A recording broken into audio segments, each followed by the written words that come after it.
Lo cual nos lleva al verano de 1916. Este verano es... 1816. Perdón, sí, 1800. Sí. Ya me salté un siglo.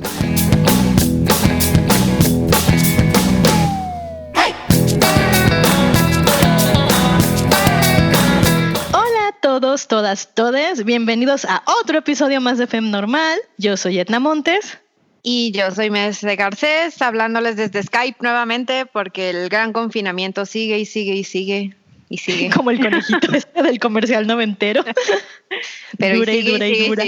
Ay, pero bueno, ¿qué le vamos a hacer? La tecnología nos ha bendecido y podemos grabar este episodio en vez de estar encerrados en nuestras casas sin poder hablar con nadie.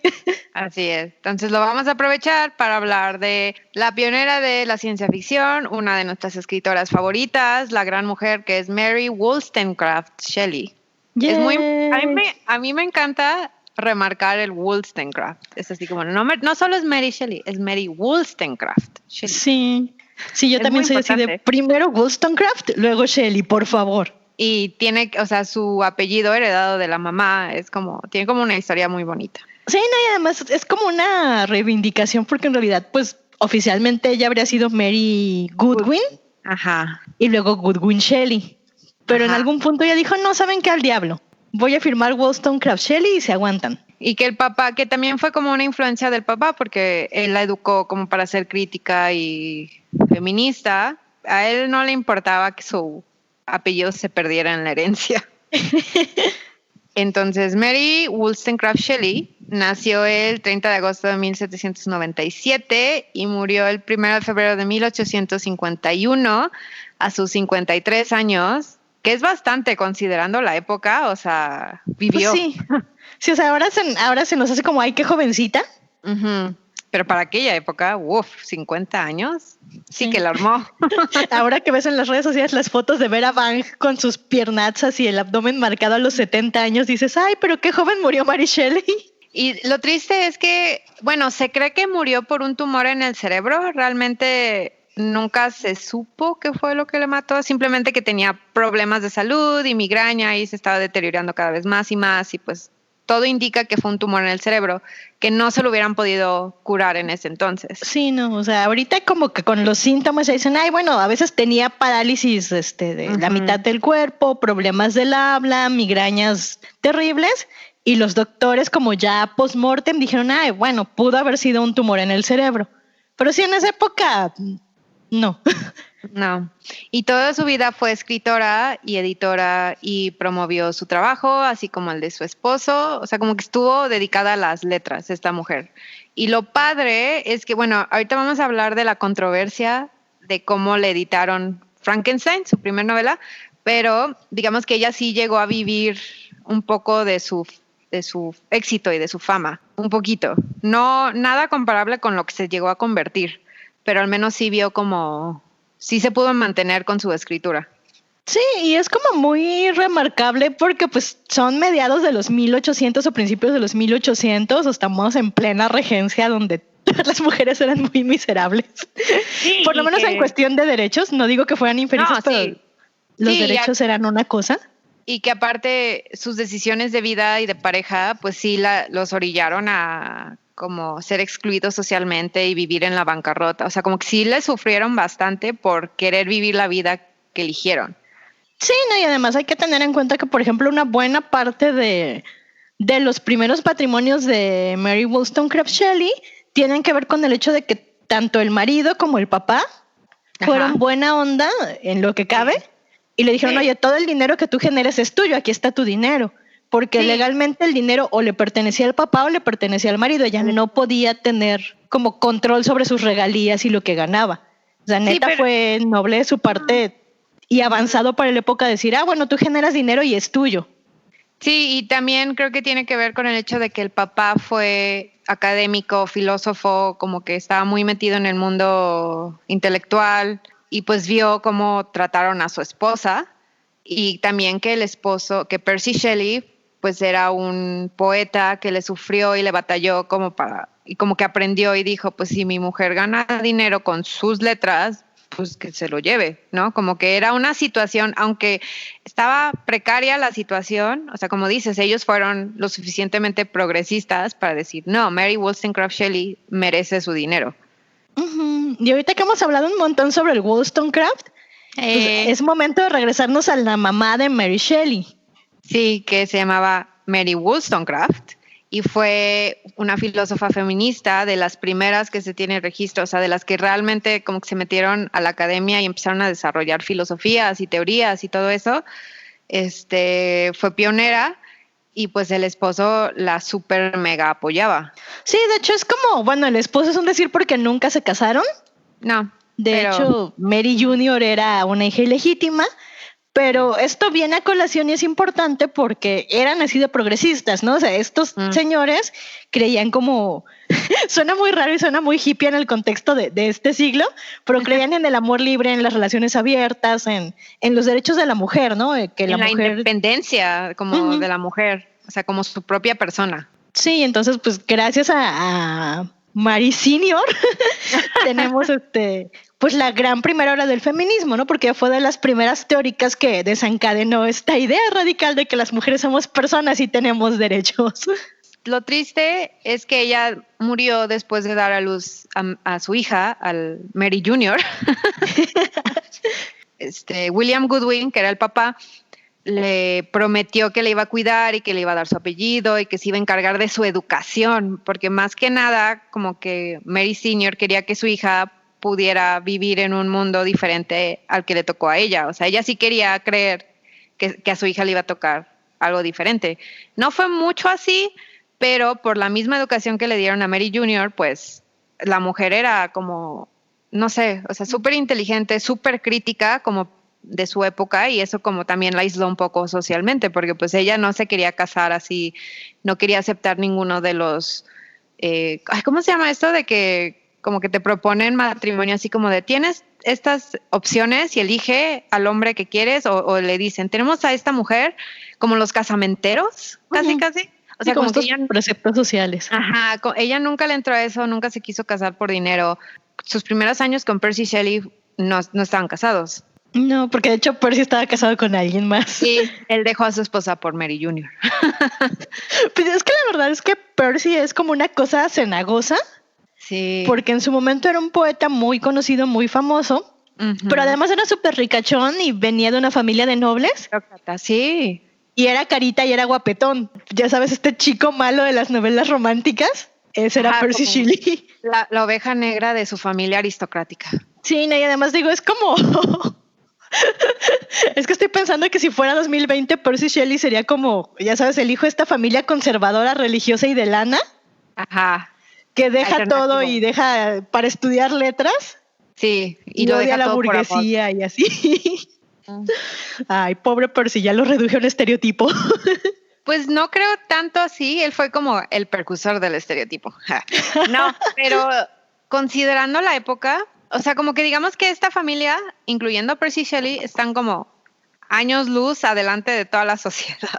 O sea, como que ellos percibían la vida de otra forma, o sea, más libre por la misma educación, pero eso no significaba, o sea, no vivían en un vacío, vivían dentro de la sociedad que les impedía seguir como lo que ellos anhelaban, relaciones abiertas, o sea, no tener que casarse, poder ganar de su arte sin un mecenas, porque eran las épocas donde necesitabas como que alguien te mantuviera para producirle a ellos obras, o que vinieras de una familia súper rica que les valiera madres, que estuvieras haciendo con su dinero porque ya tenían al heredero que sí iba a hacer cargo y tú tenías tu mensualidad, ¿sabes? Como que, o sea, le sufrieron bastante como para demostrar que otra vida era posible. Digo que además también fue como un poquito una bendición disfrazada que fuera en la época de la regencia, porque lo cierto es que históricamente la regencia británica fue mucho más moralmente laxa y decadente que la época victoriana. Por eso, de hecho, creen que la reina Victoria como que se hizo estricta, ¿no? Porque ella veía como, o sea, como ella sí tuvo una educación religiosa muy fuerte, O sea, como que ella decía, tengo que salvar a mi país de esta decadencia horrible, de la pérdida de valores. Ajá, y se puso más estricto el asunto. Sí, o sea, Mary Wollstonecraft Shelley, pues como que le tocó vivir justo antes, ¿no? De ese shift. Sí, o sea, le tocó ese punto en el que a lo mejor sí la sociedad seguía siendo rígida, seguía habiendo como cierto tipo de escándalo, muchos escándalos. Demasiados. Pero pues también vivió en esta sociedad que amaba y adoraba y perdonaba todas las patanerías de Lord Byron. Ajá. Que bueno, Lord Byron es como... Es un ente en sí mismo, Lord Byron. No sé, yo le digo que es el pansexual original. Sí. De que él literalmente le daba todo lo que se movía. No, y creo que lo habíamos mencionado en un episodio anterior, que la aristocracia te aguantaba todo si eras parte de ellos. Y pues Lord Byron amaba ser aristócrata, o sea, él gozaba de su nobleza y se aprovechaba muchísimo también de eso, pero le perdonaban todo. Escándalo tras escándalo le perdonaban todo porque era uno de ellos. Entonces creo que entiendo a la reina Victoria, no la apruebo, pero la entiendo así como después de ver a Lord Byron es como no. Como habíamos mencionado, su papá William pues la educó y le enseñó a hacer crítica, y aún así en 1814, cuando se enamoró de Percy Bysshe, ¿cómo se pronuncia su segundo nombre? ¿Bysshe? Creo que Bysshe porque me suena como francés, pero no estoy segura. Sí, Percy Bysshe Shelley. Ajá, que era un seguidor de su porque padre. firmaba como Percy B. Shelley, entonces es como, ahora nunca vamos a saber cómo pronunciarlo, you asshole. Sí, ya sé. Ay, debe estar en Wikipedia, así de cuando le pones para cuando que las clic. Lo buscamos y lo insertamos. Sí. Percy B. Shelley.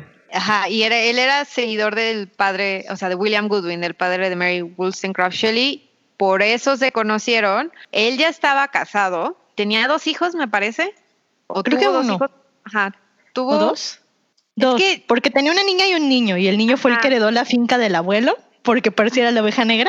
Pero el hijo de Percy y de Mary fue el que llevó el legado de los dos.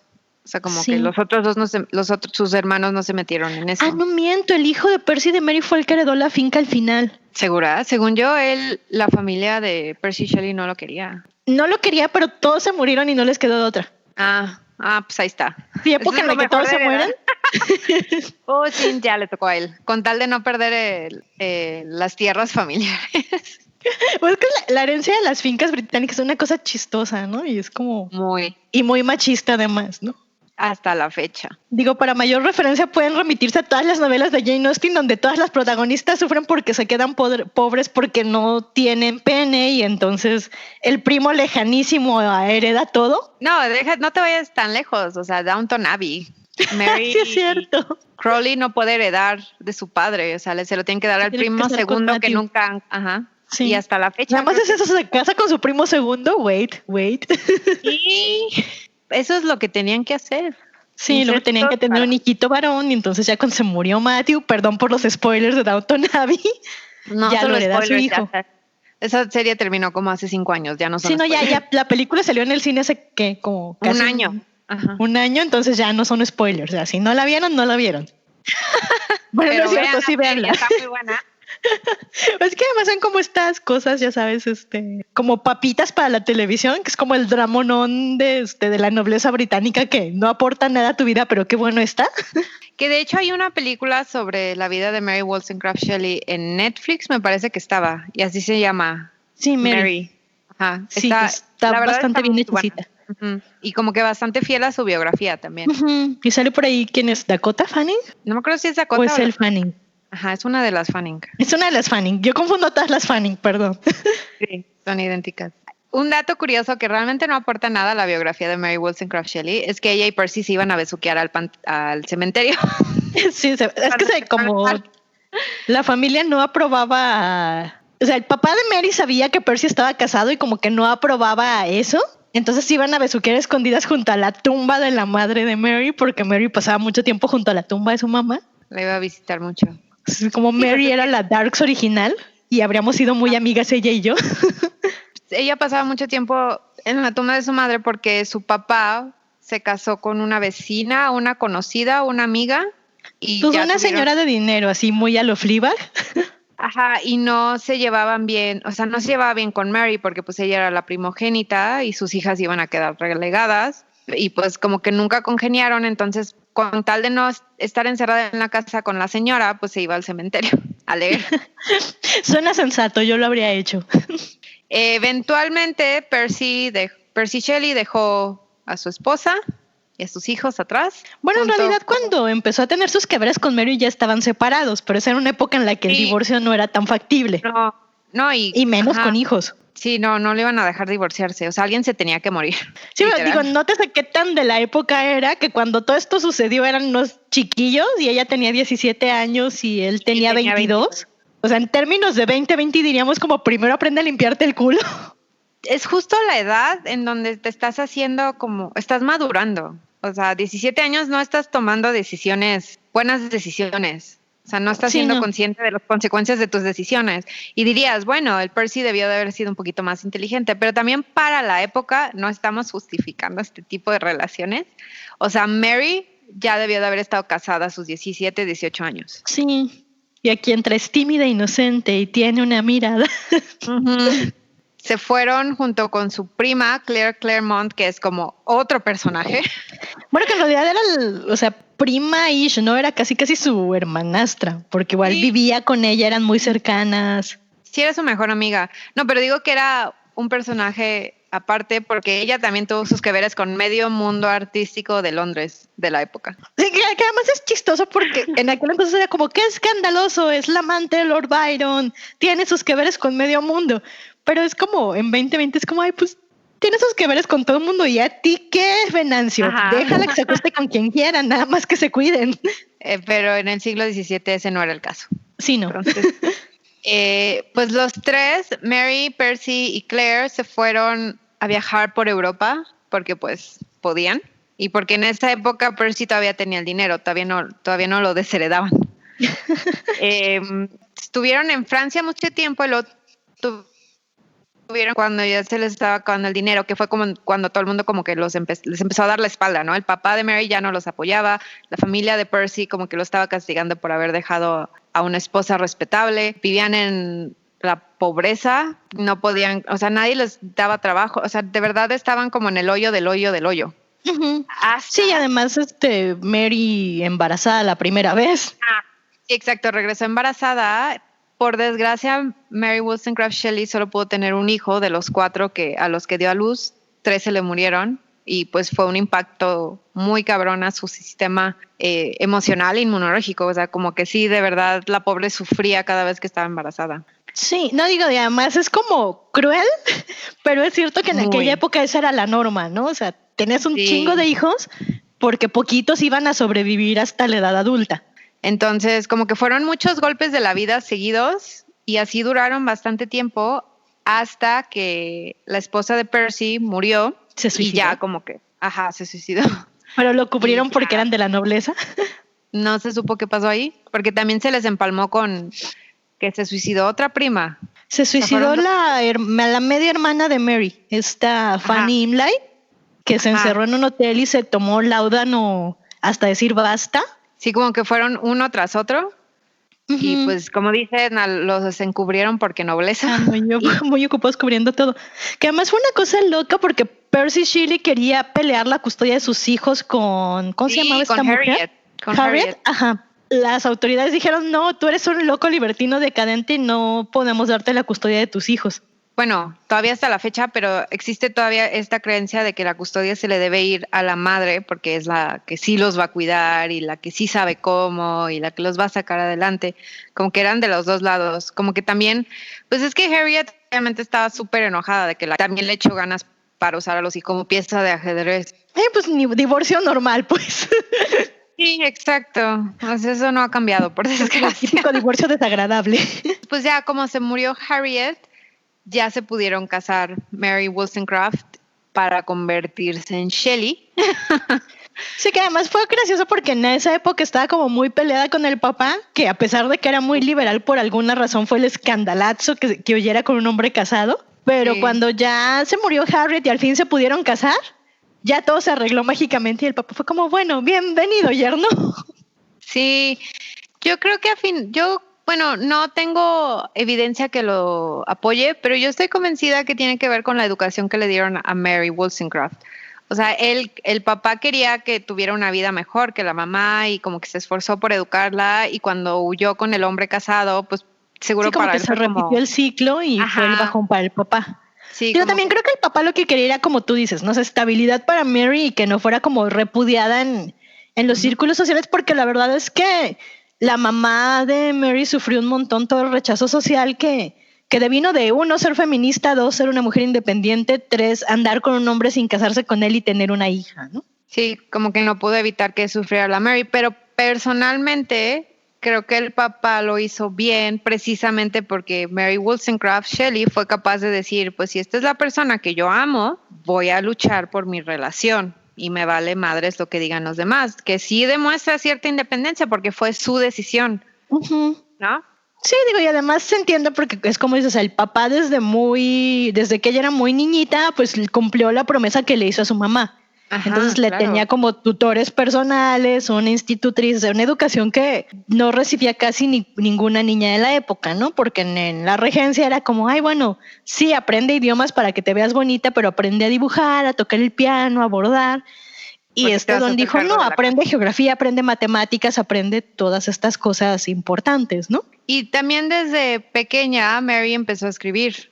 O sea, como que Ujú. sí, desde chica, como que tenía el amor a las letras y precisamente por esta educación, como que se la animó a seguir escribiendo. Sí, también el papá cuando se casó con la madrastra vieron esta editorial de libros para Ajá. niños Sí, en la que Mary de repente atendía la librería o ayudaba a seleccionar volúmenes, o sea, como desde muy pequeña siempre estuvo envuelta en este ambiente de escritura y de edición. sí. Por eso precisamente se dedicó, o sea, cuando tenía que trabajar, ella editaba y vivía de eso. O sea, Ujú. también está súper padre. Lo cual nos lleva al verano de 1916. Este verano es... 1816. Perdón, sí, Sí. 1800. Ya me salté un siglo. Cabe mencionar que Percy Shelley y Mary Wollstonecraft Shelley eran amiguísimos de Lord Byron, independientemente de las locuras de este noble, O quizá por sus Ya. locuras, no sabemos. pero eran como parte del círculo íntimo de este hombre y él los invitó a Ginebra, Suiza, a uno de sus casos, casual. Digo, un también verano. círculo íntimo porque se estaba echando a Claire Clermont. Sí. ¿Para qué nos hacemos? No, sí, pero a lo que me refiero es que Lord Byron y Percy ya se conocían desde antes y ya eran como Sí. amiguísimos desde antes. O sea, porque Digo, es que además es como, todo es muy contradictorio porque yo digo pinche Byron, pero también lo pienso y digo, ay, si hubiera sido una mujer de la época o como cualquier artista de la época, claro que habría querido ser amiguis de Byron. Pues sí, porque él te podía conseguir, o sea, él te abría las puertas al reino, que fue lo que le hizo con Mary Wollstonecraft Shelley. O sea, estaban en esta casa y pues hay como varias versiones de cómo se dio el asunto, pero a final de cuentas como que se propusieron escribir, como que cada quien tenía que inventar una historia y este fue el momento en el que a Mary Shelley se le ocurrió el personaje de Frankenstein. Sí. Porque aparte, algo que a mí me encanta es que la mujer estaba súper obsesionada con el galvanismo, que era como estos estudios de la electricidad y cómo recorre por el cuerpo, y hacían demostraciones en teatros de que revivían ranas y estas cosas. O sea, le encantaba esta cosa de la ciencia y como que se obsesionó y de ahí también influyó al nacimiento de Frankenstein. Por eso la ciencia está súper bien planteada en esa novela. Sí. Sí, porque eran pues ranitas ya muertas, pero les ponían como corriente eléctrica en los músculos de las patitas y se movían. Que es como estos cuentos bueno, no son de terror realmente, pero es como esta ciencia loca de la morgue, que muchas veces cuando ya tienes a los muertos tienen espasmos. Ajá. Pero es porque el músculo se contrae. Sí, No es que revivan ni sean zombies, pero les da el espasmo. No, y comentábamos antes, ¿no? El galvanismo fue como de estas primeras corrientes del estudio de la medicina y la anatomía, que pues obviamente evolucionó a lo que conocemos el día de hoy. Pero pues, no sé, es que me encantan las conclusiones a las que llegaron las personas en aquella época para explicarse el cuerpo humano. Están como muy cabrón. No, es que a veces es loco porque igual creo que por creativos. Digo, no me acuerdo exactamente quién fue, pero fue como a finales de los 1800. Ajá. Alguien de la comunidad científica llegó y les dijo a todos, oigan, ¿qué creen? ¿Qué? es que he descubierto que el cerebro humano funciona con descargas eléctricas muy pequeñas. Pues a todas las sinapsis neuronales, o bueno, en términos menos finos y menos avanzados, pero todo lo que ocurre en el cerebro son pequeñas descargas eléctricas. Y todos se rieron en su cara. Sí. Así como, ja, electricidad, no, ¿de dónde? Si ya vimos que el galvanismo no funciona, estás baboso. Pero ahora en la modernidad sabemos que efectivamente todas las cosas que pasan en el cerebro son pequeñas cosas eléctricas. Sí, destellos eléctricos entre neuronas. Sí, es muy chistoso ver las raíces o sea, cómo llegamos al conocimiento. Obviamente, en aquella época nunca iban a abrir un cadáver y ver, como que eso vino un poquito después, pero pues nunca iban a llegar a esa conclusión porque pues cuando estás muerto, pues esos chocos eléctricos ya no están. Sí, aunque lo cierto es que en la época en la que Mary Shelley escribió Frankenstein, sí estaba muy de moda que los doctores, aunque era completamente ilegal, o sea, era ilegal como trabajar con cuerpos humanos, existía toda esta corriente de doctores, sobre todo en Inglaterra, en Irlanda, Escocia, que le pagaban a gente paupérrima para que se robara cadáveres de los cementerios y se los llevaban a los doctores y ellos pudieran experimentar, abrir, conocer el cuerpo por dentro, ¿no? Ajá, y ya después pues les pagaban para que les dieran a sus familiares, ¿no? Así de no lo entierres, dámelo a mí. Sí, digo, era completamente ilegal comprar cuerpos, pero fue como de estas cosas que eran necesarias porque de lo contrario la ciencia jamás habría avanzado y que tiene mucho que ver con pues, cómo el doctor Víctor Frankenstein le paga a gente para que le traigan cadáveres del cementerio y él pueda armar su criatura. Frankenstein o el Prometeo moderno, título aparte. Muy de la época. Tengamos un título largo. Sí. Es una novela gótica por la época, pero también se considera como una pionera de la ciencia ficción, precisamente porque la ciencia de la novela está súper bien planteada y es como el medio para que se dé la criatura, o sea, es parte de, no está nada más allá aventada. Lo que me gusta mucho de esta época es que Mary no escribió esta novela en una noche, sino que como que se le ocurrió la idea y se la llevó, regresaron a Inglaterra después de Suiza y estuvo escribe. Por desgracia se les murió otro hijo y pues sí, se nota muy cabrón que el duelo está presente en esta novela. A mí se me hace súper triste Frankenstein, de verdad es como, o sea, todo el rechazo social que sufrieron, toda la tristeza, el abandono, está plasmadísima en esta novela. Y por eso no creían que una mujer la pudo haber escrito. Sí, digo, bueno, hay como esta entrada porque se conservan muchos de los diarios de Shelley, sus diarios de viaje y demás. Entonces puedes leer como todas las cartas de Mary. Y hay una especialmente terrible que le escribe a un amigo muy cercano y le dice, bueno, es que yo alimenté al bebé, que era una niña, la acosté y estaba perfectamente bien y en la mañana cuando me desperté estaba muerta. Sí. Entonces, o sea, el horror debe ser, wow, no me lo puedo ni imaginar, ¿no? Y además, bueno, mención especial a esa noche de verano de 1816 en la Villa de Odati en Ginebra, Suiza, porque estaban en cuarentena igual que nosotros. Bueno, no había una plaga horrenda. No, estaba lloviendo o algo así, ¿no? Había como un tormentón. Lo que pasa es que agarra un volcán en Indonesia y vaya a hacer erupción. Muy chilango de mi parte. Pero bueno, el monte Tambora de Indonesia hace erupción y cubre todo el cielo de Europa de cenizas y les cae un invierno loquísimo que duró meses y por eso a 1816 se le conoce como el año sin verano. Pero pues Lord Byron lo que quería era irse con sus amigos a ser decadente en el verano suizo y se quedaron sin verano. Sí, entonces, pero se quedó encerrado con toda su decadencia. Así sí, todos encerrados tomando láudano y absenta y haciendo vete a saber qué cosillas. Fue con lo que tú dijiste, ¿no? Que dijo, bueno, vamos a hacer una especie de competencia y hagan un cuento de terror para pasar estos días lúgubres. Sí. Que es donde está como el primer bosquejo de Frankenstein, pero también el vampiro de Polidori. Sí. Que fue como la piedra fundamental de casi toda la ficción de vampiros que se hizo después. Chistosamente se la atribuyeron al principio a Byron y Polidori, o sea, él murió sin tener su novela a su nombre, publicada a su nombre. Sí, hasta después reconocieron que fue Polidori. Ajá, y aparte, Lord Byron sabía, pero como que le valió madres, así de, sí, yo la escribí, me vale, o sea... No más que más, Byron y Polidori tenían un pleito casado porque terminaron en muy malos términos después de ese verano. Sí, y la verdad es que Byron lo hizo por castrar. Sí. Hasta que un día como que ya se murió Polidori y no se le hizo divertido y dijo, no, sí la escribió Polidori, yo jamás la escribí. Pobre Polidori se ha haber muerto del coraje, qué ojete. Sí, porque aparte Polidori sí peleó la autoría de su novela, pero se estaba enfrentando a Lord Byron. Jamás le iba a ganar en esa época. Sí, no. Pero ven cómo Byron sí era mala cosa. Era maldito, claro que era maldito. Sí, digo, algún día tendremos que hablar de su hija que nunca reconoció. Ay, y que aparte casi es la fundadora de las matemáticas modernas. Sí, digo, hay como 20 hijos que jamás reconoció, pero Ada Byron... Pero este en específico fue brillante. Sí, de que ya cuando fue brillante fue como, ay, sí, toma mi apellido, y ya, ¿para qué, cabrón?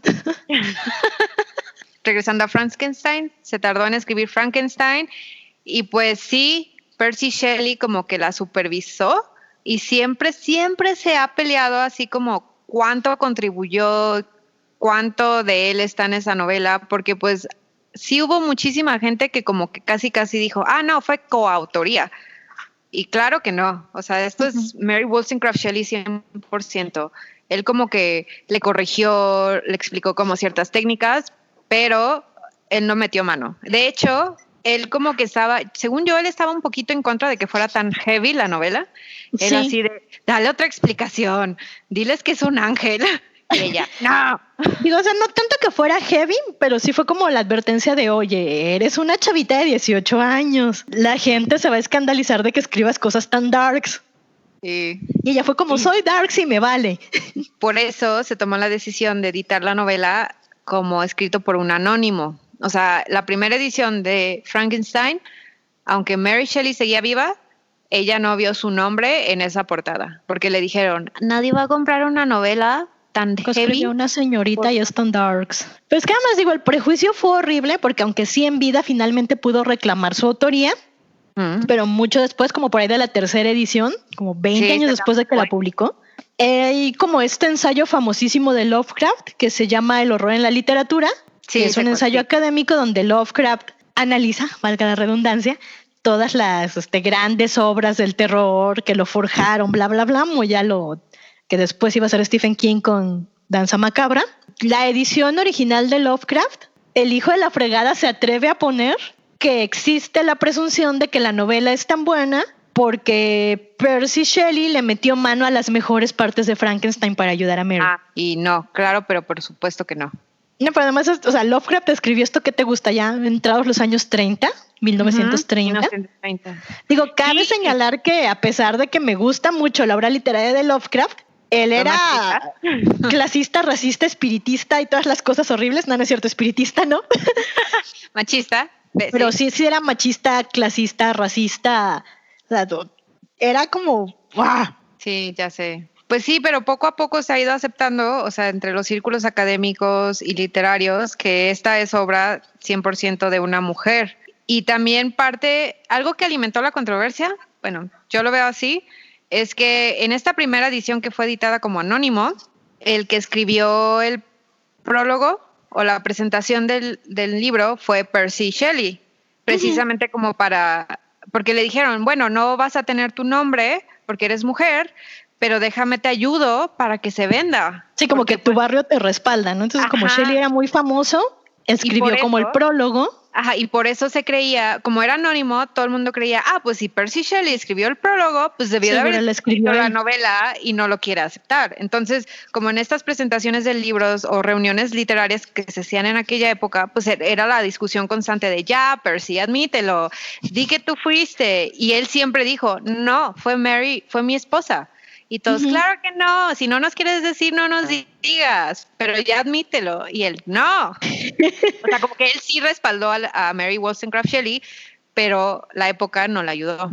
Sí fue eso. Y digo, finalmente cuando convencieron de ya poner el nombre y tal, fue la primera adaptación a teatro de Frankenstein se hizo en 1823 y después de que se estrenó fue cuando el papá dijo, a ver, yo, Edwin, voy a meter todas mis influencias para que ya le pongan tu nombre y se reconozca que es obra tuya, ¿no? Ya estuvo suave de todas estas especulaciones. Sí, y sí hubo como controversia porque pues, como habíamos dicho antes, ¿cómo es posible que una mujer escriba tan darks? ¿Cómo es posible que exprese sentimientos de tristeza y abandono de tal forma? Pues no sé ustedes, chavos, pero las mujeres siempre han sido multidimensionales. Fue relativamente triste porque pues, Percy estiró la pata en 1822, entonces fue como hasta que Percy estiró la pata cuando Mary pudo decir, a ver, es mía. Y no fue culpa de Percy, la verdad es que él era como muy decente para su época. Pero la época no lo iba a dejar ser decente, ¿sabes? Era como, no sé, no vivían en un vacío, por desgracia. Sí. Percy se murió joven, ¿no? O sea, joven. O sea, estamos hablando de 30 y tantos años, ¿no? Sí. El dato curioso que más le gusta de nada es como Mary Wollstonecraft Shelley mantuvo el recuerdo de su esposo vivo a su lado. Es que es una... Ok, perdón, soy dark, se me hace romántico porque soy darks. Bueno, es que es 1822. Para esa época, como tenían problemillas en Inglaterra, pues lo que habían hecho Mary y Percy con sus hijos su hijo sobreviviente, que de hecho se llamaba Percy Florence porque nació en Florencia. Se fueron a Italia. Ajá, se fueron a Italia, entonces no se establecían mucho en ningún lado, iban viajando por Italia y demás. Finalmente se establecen en una isla y Percy se va a navegar un verano de 1822 en su botecito con unos amigos. Uh-huh. Para esto pues había tensiones porque Percy y Mary tenían un matrimonio abierto y Percy tenía otra amante. Entonces, bueno, se murió otro de sus hijos y Percy, pues entre la congoja y demás, no supo consolar a Mary y pasó un montón de tiempo con su amante, creo que se llamaba Jane. Pero bueno, había tensiones y demás, pero se arreglaron y dijeron, ok, voy a navegar, todo va a estar bien. Nada estuvo bien, hubo una tormenta en alta mar y se murió Percy con otros amigos.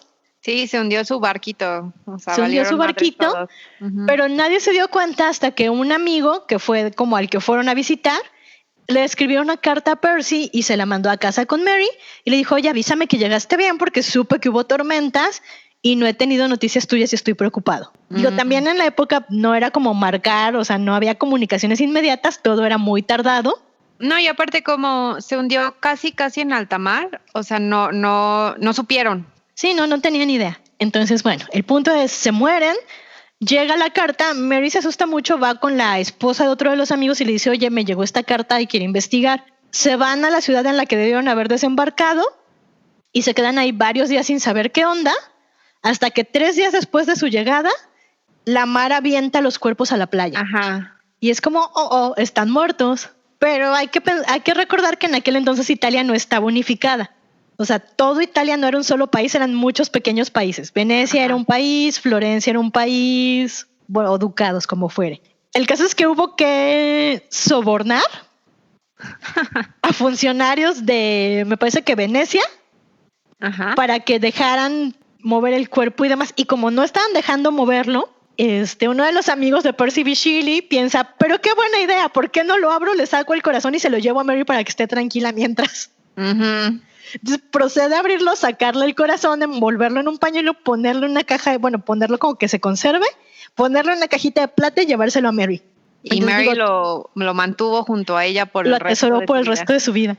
Sí. En un escritorio en un cajón de su escritorio. Sí, a donde iba ella, iba el corazón. Sí. Lo cual se me hace muy romántico, perdón. Y nadie se dio cuenta de que esto había sucedido hasta después de un año de que murió Mary y su hijo y su nuera estaban como revisando sus pertenencias para ver qué onda. Ajá. Y van encontrando la caja. Y el corazón. Y el corazoncillo ahí. No es cierto, sí. No la tiene. No, pero también el hijo como que se encargó de juntarlos en la tumba. Porque Mary quería estar con su esposo y con sus padres, me parece. Con sus papás. O sea, el hijo ahí movió montañas y mares para que en muerte la mamá estuviera acompañada. La verdad. Que además la mandaron a un cementerio bonito porque dijo, quiero ir con mis papás. Y su hijo dijo, no, ese cementerio está muy feo. Mejor te entierro aquí que está más nice, mamá. Uh-huh. Sí. Lo cual es debatible porque es como, si a mí me dicen que quieren enterrarlos en un lugar, pues ahí los entierro, ¿no? Sí, pero creo que tiene que ver con que donde estaba el hijo, ¿no? De hecho, la tumba de Mary Shelley todavía está en Bournemouth. Uh-huh. No sé cómo se pronuncia, pero es... Las cosas inglesas son difíciles de pronunciar. Está es como en la costa este, algo así. Pero pueden ir a ver su tumba si quieren. Sí. Pero yo tengo como otro dato curioso que demuestra, uno, lo liberal que era Mary Shelley y dos, lo poderosa que fue en vida, porque a menudo sí pensamos en ella como, ay, era gótica y muerta de depresión, porque es como el estereotipo del gótico.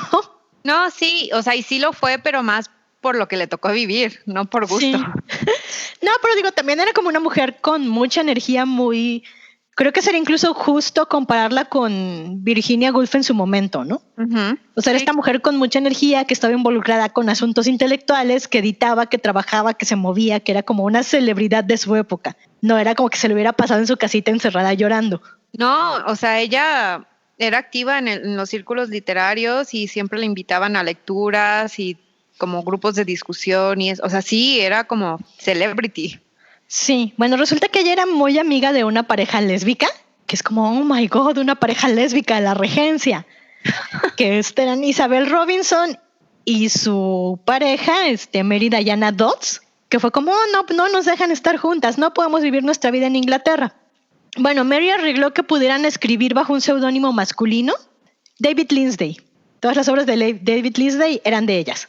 Ok. Entonces fue como, si escriban bajo seudónimo masculino les van a pagar sus obras y van a poder vivir. Entonces arregló que escribieran bajo seudónimo masculino, que pudieran mudarse a Francia y vivir como marido y mujer.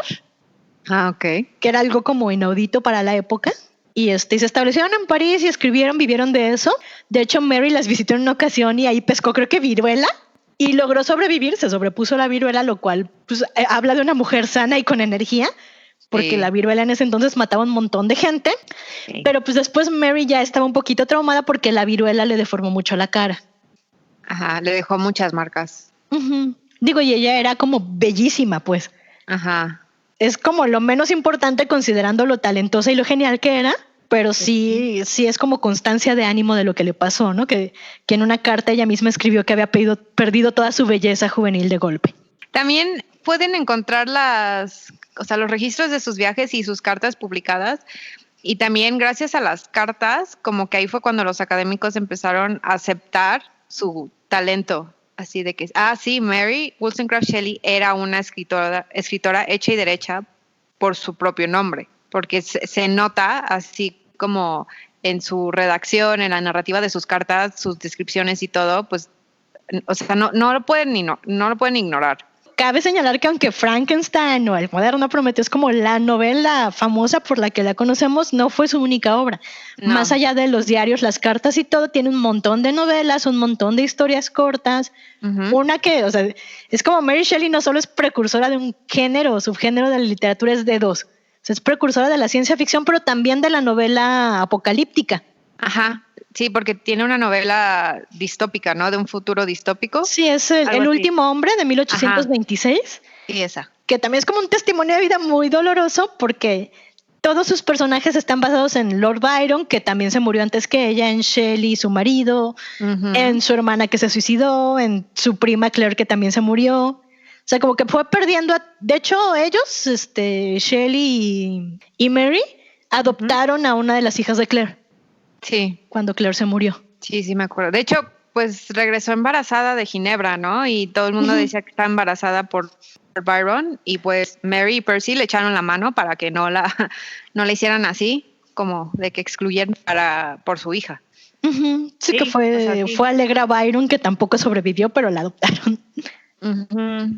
Sí. Sí, es que de verdad, Mary Wollstonecraft Shelley, el hecho de que llegara a sus 53 años, créanos que fue un gran logro, súper logro.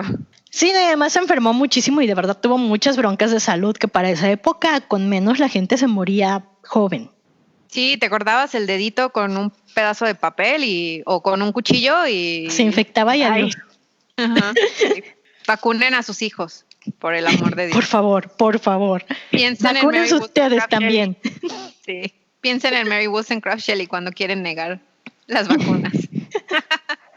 Sí, me digo, tiene esta novela como basada en esos grandes amigos que va perdiendo y la narra un hombre que es el último sobreviviente de la Tierra que está en un barquito porque una plaga acabó con toda la humanidad.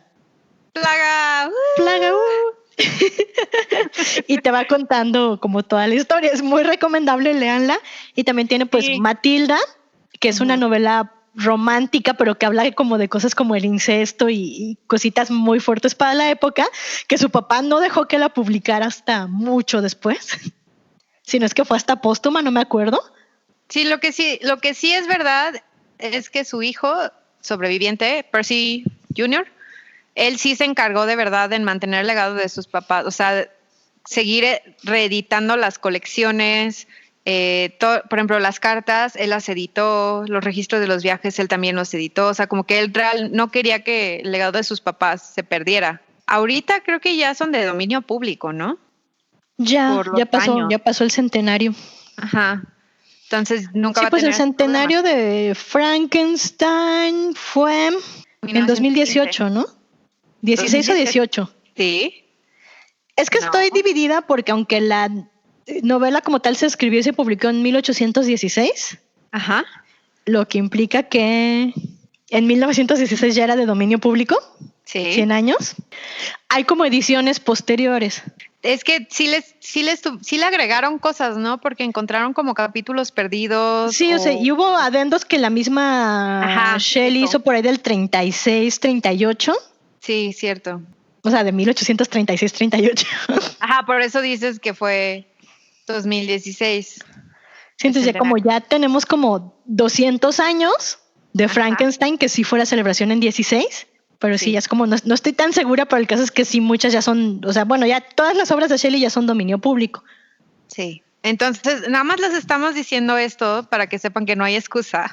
Las pueden encontrar en cualquier buscarlas sitio. En Google y leerlas. Sí, o sea, y sí vale, o sea, si nunca han leído Frankenstein o el Prometheus moderno, yo realmente se los recomiendo porque no tienen nada que ver con como el estereotipo de Hollywood de los 50 de Frankenstein. Es otra cosa esta novela. De hecho, si quieren ver una película que está bien basada, es la de Robert De Niro, la que salió por ahí de 1900 no sé qué, donde él es la criatura. Porque también, aclaración muy importante, Frankenstein no es el monstruo, Frankenstein es el doctor. Es el doctor Víctor Frankenstein. Se llama la criatura, así es como se conoce. Sí, no tiene nombre. No tiene nombre. Y eso es parte de la tragedia. Es importante porque es justo una de las grandes tragedias del monstruo, ¿no? O sea, su creador lo abandona y ni siquiera se molesta en darle un nombre. Piensen en un bebé, o sea, la criatura no sabe nada, tiene que aprender a hablar, a cuidarse, solo siendo un adulto hecho de diferentes partes de cuerpos. Que además a la vista es atroz y detestable. O sea, nunca iba a encajar en la sociedad. También es como una gran metáfora de lo que pasó Mary Wollstonecraft y que su hija le hace un homenaje, ¿no? Y que también ella lo vivió por en menor medida, o sea, ostracismo. Lean, o sea, de verdad, léanla. También pueden leer sus cuentos, también son muy buenos. El libro del último hombre que dice Edna. O sea, la verdad es que toda su obra vale la pena. Pero si van a empezar con algo, empiecen con Frankenstein. Sí, y uno de los grandes problemas que yo considero que tiene mucha gente que se aproxima a leer Frankenstein la primera vez es que espera una novela de terror bajo los estándares modernos de, no sé, Shirley Jackson o Stephen King y no es una no es una novela de terror bajo estándares modernos, es una novela de horror gótico. Y eso lo pone en una clasificación completamente diferente. No esperen sustos. No, esperen tragedia. Muchas lágrimas. Sí, o sea, esperen como a lo mejor una cosa incluso existencialista, ¿no? Muy antes de su tiempo. Sí. Que es así como el horror de la existencia humana y de la creación y... Ajá, que eso fue lo que contribuyó a que fuera un bestseller desde el principio, porque pues era otro tipo de terror. O sea, como enfrentarte a tu existencia, enfrentarte como, no tanto a la muerte, sino como al propósito de la vida y todas estas cosas. Da miedo, gente. Sí, da mucho miedo. Y además es como una de las cosas que a mí se me hacen fantásticas, porque explican mucho por qué la gran literatura trasciende el ámbito meramente literario. Es que justo Frankenstein puso en la mira de mucha gente la filosofía de la ciencia y la ética en la ciencia.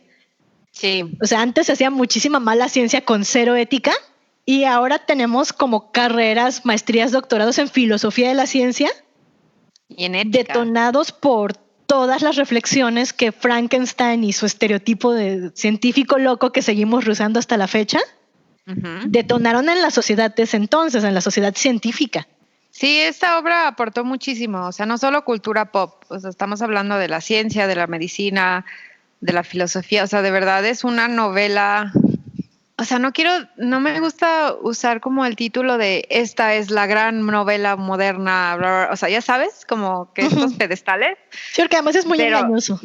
Súper, pero hay que reconocer, o sea, como que el crédito va a quien se lo merece.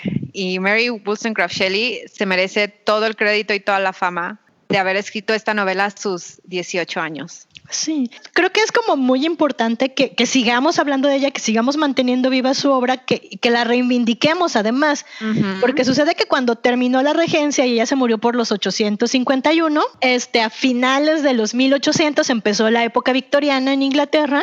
Y junto con la época victoriana vino este gran esfuerzo por sanitizar y adaptar los preceptos victorianos, todo el arte, toda la sociedad. Y entonces muchas de sus biografías las fueron limpiando de toda la polémica, de que ayudó a sus amigas lesbianas, de que ella y Shelley tenían un matrimonio abierto, de que tuvo a lo mejor un coqueteo por ahí que llegó a más con un amigo, pero que estaba dentro de lo acordado por este matrimonio abierto y poliamoroso de Shelley y de Mary. Merecemos como sociedad aceptar a Mary Wollstonecraft Shelley tal y como era, que es lo que a ella le hubiera gustado también, ¿no? Que, o sea, ya no juzguen, no la intenten meter en una caja, no la quieren hacer menos por ser mujer, o sea, lo mejor que podemos hacer con su legado es mantenerlo vivo y aparte, como dices, no, o sea, meternos a su biografía y aceptar como lo bonito y lo feo, ¿no? Sí, como desanitizarla y decir, ok, era una persona, una gran artista, una gran escritora, una gran filósofa, con matices como todos, ¿no? Como todos los seres humanos. Exacto. O sea, era un ser humano que se equivocó, pero que vivió la vida, o sea, que luchó por vivir la vida que quiso vivir. Nadie logró imponerle algo. O sea, ella siempre hizo lo que quiso. Sí, no, y además, como otras de estas grandes cosas que está como a medio camino entre lo romántico y lo feminista, es este asunto de que cuando se murió Percy Bysshe Shelley, ella nunca se volvió a casar. No. Y propuestas le llovieron. Pero porque ella lo decidió. O sea, es algo como que, sí, como dices, es como una pelea constante dentro del feminismo o sea, realmente no importa si te casas o no, el chiste es que tú lo decidas. Sí. Que lo hagas cuando quieres. Y además es un lujo, ¿no? O sea, dense cuenta qué clase de mujer fuerte, económicamente independiente y con recursos para trabajar en una época en la que eso no era para nada común. Fue Mary como para poder decidir sobre su vida amorosa y sexual siempre. Sí. Siempre, desde muy chiquitita. Que es donde se ve reflejado la buena educación que le dio el padre por la promesa que le hizo a la madre. Mary Wollstonecraft Shelley era feminista, por supuesto que lo era, porque también he escuchado personas como que la quieren así como de, sí, pero no contribuyó nada a la teoría. No, pero es como un ejemplo viviente de lo que era ser feminista en aquella época. Sí, porque además cuando llega un actor gringo muy famoso y le dice, oye Mary, cásate conmigo, ella le dice, no sabes que yo ya estuve casada con un genio, solo me puedo casar con otro genio. Y es como... Ego. Es como muy chistoso y es tiernito al mismo tiempo porque es como, o sea, la capacidad que ella tenía de escoger con quién quería estar emparejada y con quién no. En una época en la que la mayoría de las mujeres no tenían nada de eso. Sí, o sea, nosotros le seguimos echando flores, pero eso que hizo sigue siendo revolucionario para el día de hoy. O sea, que las mujeres puedan planear su familia, decidir si se casan o no, o sea, sigue siendo un debate actual.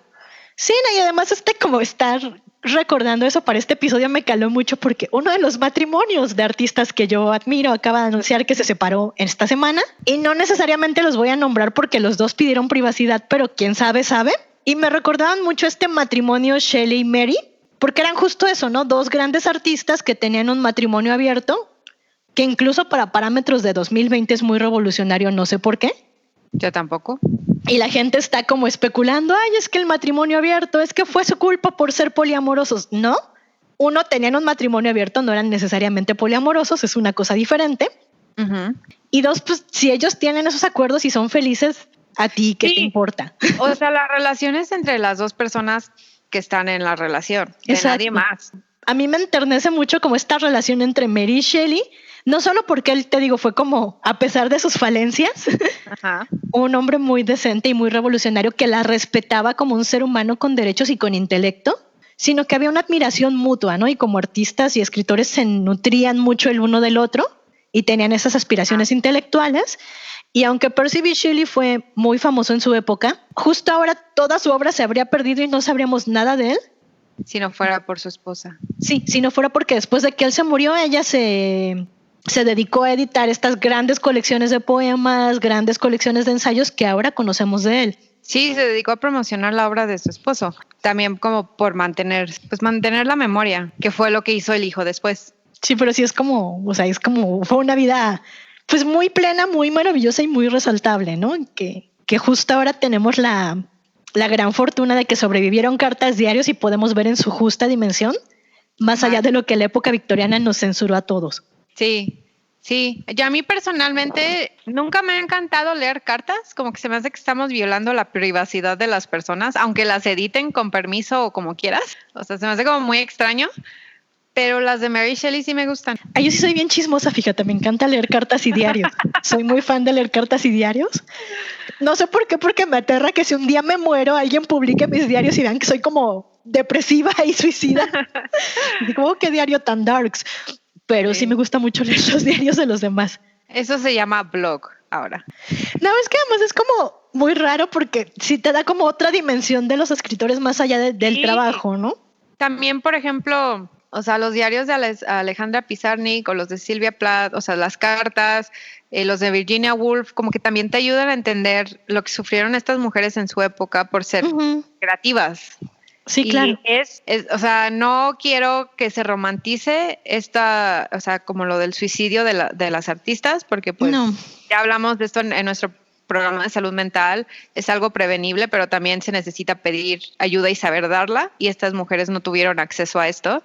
Y creo que es importante como entender todo el contexto de lo que pasaba en sus mentes. Por eso creo que también me gusta la de Mary Shelley, porque pues ella nunca, en ningún momento de sus cartas, como que dudó o estaba como molesta de que no la dejaran publicar. Al contrario, o sea, como que ella se veía que tenía muchos proyectos y que él estaba, como que siempre estaba buscando algo nuevo, y eso se ve reflejado en sus cartas, y eso me da muchísimo gusto ver, porque no todas gozaron como de esa libertad creativa. Sí, totalmente, ¿no? Y es lo que dices, o sea, como justo personas o mujeres que viven en épocas mucho más, entre comillas, modernas, como Sylvia Plath o Pizarnik, la misma Virginia Woolf, tenían como cuadros que eran prevenibles. Sí. Pero o la terapia y la psiquiatría no estaba tan avanzada en su época. Digo, porque también pienso en Plath y en Shirley Jackson, y es como en su época a lo mejor a lo que podían aspirar ni siquiera era medicamento y terapia, que es lo que yo tengo y me hace extremadamente estable y feliz, sino no lobotomía, y es como, qué mierda. Sí, no, mejor no hagas nada. Sí, no, o sea, eran cosas evitables, pero... O sea, eran cosas que ahora sabemos que eran evitables. Y esto es como lo triste, por eso que publiquen esas cartas sí se me hace muy valioso, porque entonces como que contribuye al progreso de la salud mental y de los derechos de las mujeres y la equidad de género en espacios creativos. Que ahí seguimos y seguiremos. Sí, digo, ahí seguimos, pero no estamos solas, y creo que justo cuando ves lo que le pasó a las grandes escritoras del pasado, que ahora tú no necesariamente sufres o sufres en mucho menor medida, aprecias todo el trabajo que ellas hicieron por nosotras, ¿no? Todo lo que les debemos. Pues Mary Wollstonecraft Shelley fue una de esas que abrió subgéneros en los cuales nos podríamos expresar más libremente, ¿no? O sea, demostró que no solo podemos escribir romances. Y que si los queremos escribir está bien también, ¿no? Sí, y que hay como una gran multidimensionalidad que podemos expresar en las letras, que, o sea, está la tristeza, el abandono y todo lo que a ella le tocó vivir, que también era una forma de terapia, me imagino, ¿no? Sí. De que lo plasmara. O sea, como que todo esto es muy importante porque está este gran ensayo que recomiendo que todo el mundo lea, que se llama Cómo acabar con la escritura de las mujeres, de Joanna Ross, donde ella justamente habla de todos los problemas que hemos tenido como mujeres para crear, ser reconocidas, publicar y movernos dentro de la literatura a lo largo de los siglos. Y que es como doloroso que sea tan vigente en 2020 porque esta mujer lo escribió en los 80s. Claro. O sea, en casi 30 años nada ha cambiado o poco ha cambiado. Pero justo ella decía que una de estas grandes, como uno de estos grandes mecanismos de control que tiene el patriarcado sobre las mujeres que escriben es hacerlas sentir que están creando en un vacío. Sí. Que ellas son la primera mujer que crea, la primera mujer que escribe, la primera que hace esto, y que no tienen toda una genealogía que los hombres sí tienen, ¿no? Sí. Tan tienen al grado que casi todos los cuentos modernos o descienden del método de Poe o descienden del método de Kafka. Tú como mujer en la ciencia ficción rara vez puedes agarrar y decir, oye, yo estoy escribiendo desde Mary Shelley, desde Connie Willis, desde Ursula K. Le Guin, desde la misma Joanna Ross, ¿no? Desde Margaret Atwood. Desde Margaret Atwood o desde James Tiptree, que en realidad es Alice Sheldon. No, sí, ya sé. Sí, pero es como, o sea, todo este linaje de ciencia ficción que viene desde Mary Shelley y atraviesa todo el tiempo hasta llegar a nosotros, las que estamos escribiendo ciencia ficción actualmente, ¿no? Y leyéndola. Entonces Sí, es como muy importante recordar que venimos de este linaje y que no estamos creando en un vacío. Un montón de mujeres lo hicieron antes que nosotros, pero las pusieron como, las invisibilizaron. Sí, es lo que te iba a decir. Mary Wollstonecraft Shelley pudo no haber sido la primera, pero fue la primera gran famosa. Por eso no la pudieron invisibilizar. Porque créeme que el debate de si Percy Shelley escribió o no escribió Frankenstein, si no hubieran publicado sus cartas y demás, o sea, sí hubieran hecho todo lo posible por invisibilizarla. Pero como no pudieron, se tuvo que quedar. Y como dices, la tomamos como pionera y demostramos que en cualquier época las mujeres siempre han podido escribir ciencia ficción y cosas darks y llenas de sentimientos y filosóficas. Nota ahí para todos los que quieren ser aliados del feminismo y de las mujeres que creamos, aprendan del papá de Mary Shelley y aprendan del marido de Mary Shelley. Sí, no, y consuman autoras, que es otra cosa que decimos, ok, quieren que vean balanceado su librero, o sea, sean conscientes y compren un libro escrito por una mujer. Yo que hago mucho hincapié siempre en la ciencia ficción, perdón, y aunque me gustan mucho Asimov y Philip K. Dick y en especial adoro a Ray Bradbury con toda mi alma, cada vez que alguien me pregunta recomendaciones de ciencia ficción, mujeres. Es mi política personal ya no recomendar escritores hombres. Sí, la mía también. Ya no. También de horror. O recomendar muy pocos hombres comparado con mi cantidad de mujeres. Porque estoy harta de que todo el mundo diga yo soy un gran conocedor de la ciencia ficción. He leído a Niven, he leído a Asimov, he leído a Philip K. Dick y me sé toda su obra de memoria, la de Bradbury también. Ah, ok, y a Connie Willis, no la he leído. Úrsula K. Le Guin, o nunca o más o menos. Oh, no me gustó, le falta acción. Ajá, o sea, también aceptar que dentro del subgénero hay diferentes estilos. A mí personalmente me gusta mucho Ursula K. Le Guin precisamente porque es más sociológica. Y además Ursula K. Le Guin es revolucionaria porque donde muchas sociedades futuristas de ciencia ficción parten de variaciones de lo que somos ahora, Úrsula es de las pocas que se ha imaginado realmente otras formas de ser, ¿no? Despegadas del género, despegadas de lo binario. Sí. Incluso despegadas de los privilegios de clase, ¿no? De ricos, pobres. Y que no está basada en tecnología, que es lo que hacen muchos autores de ciencia ficción, como que se enfocan mucho a avances tecnológicos, viajes en el espacio, lo que quieras, que está bien y es como un estilo, pero también se vale como dices, estos experimentos en género, en jerarquías sociales, es lo que hace interesante a la ciencia ficción, que pueda haber tanta variedad. Sí, también es como, a ver, vayan y lean otras experiencias de ciencia ficción, de ciencia ficción, perdón, ¿no? Otras visiones que no son la del hombre blanco heterosexual. Claro. Que ya vemos hasta en la sopa. No, que sí hay, y hay muchísimas. Como dices, o sea, empezar a recomendar y ser conscientes de lo que consumen. Busquen, si no quieren leer Frankenstein, busquen otra cosa de Mary Shelley que les podría llamar la atención, como El último hombre o sus cuentos. Pero como que no se queden con que como Mary Wollstonecraft Shelley ya es parte de la cultura pop, parte como de la historia de la literatura, que todo el mundo ya tiene como un preconcepto de ella, no se queden ahí, o sea, de verdad disfrútenla por su propia cuenta. Y también hay como una adaptación preciosa de Danny Boyle y el Teatro de Londres. Ah, ¿de Frankenstein? Ajá, de Frankenstein, que está... Ay, se me fue el nombre del otro actor que hace a Víctor, pero la criatura la hace Benedict Cumberbatch. Y hay otra versión en la que el doctor y Benedict se cambian y Benedict es Víctor Frankenstein, que hace como una semanita o así estaba para ver gratis en YouTube, pero son como estos streamings de cuarentena que ponen por tiempo limitado. Ah, ya. Okay. Ya a estas alturas no creo que la puedan ver en YouTube, pero si la pueden conseguir por ahí, véanla. Es de verdad una puesta en escena preciosa. Sí, no se queden con la idea de Boris Karloff y su monstruo verde. está chido para su momento, pero ese maquillaje se hizo precisamente para que resaltara en las pantallas blanco y negro. No era, o sea, fue una decisión consciente no hacerla fidedigna a la novela porque no iba a resaltar como ese maquillaje. Sí, digo, y sí es como fundamental echarle un ojo a Boris Karloff y a todo este gran cine de terror de la época dorada de Hollywood, pero no se queden nada más con eso, ¿no? O sea, vayan a leer Drácula, vayan a leer Frankenstein, vayan a leer todas las obras de origen que resultaron en los grandes monstruos de la pantalla que conocemos ahora, ¿no? Vayan a leer El Hombre Invisible. Sí, la verdad es que vale mucho la pena porque estas, o sea, por algo son novelas clásicas, se mantienen en el tiempo por algo. Y siempre que es como cualquier cosa, cada vez que las lees o las ves, le vas a encontrar algo nuevo dependiendo en la época en lo que lo estás, o sea, dependiendo de tu edad. O sea, si lo leyeron cuando eran adolescentes, de seguro se llevaron una idea. Esa idea va a cambiar si la leen ya de adultos. Y eso es lo padre de las novelas clásicas, que siempre les puedes encontrar algo. Pues aquí termina nuestro episodio de Mary Wollstonecraft Shelley, una de nuestras autoras favoritas, gran pionera, la amamos y pues nos da mucho gusto que a ella no la hayan podido invisibilizar.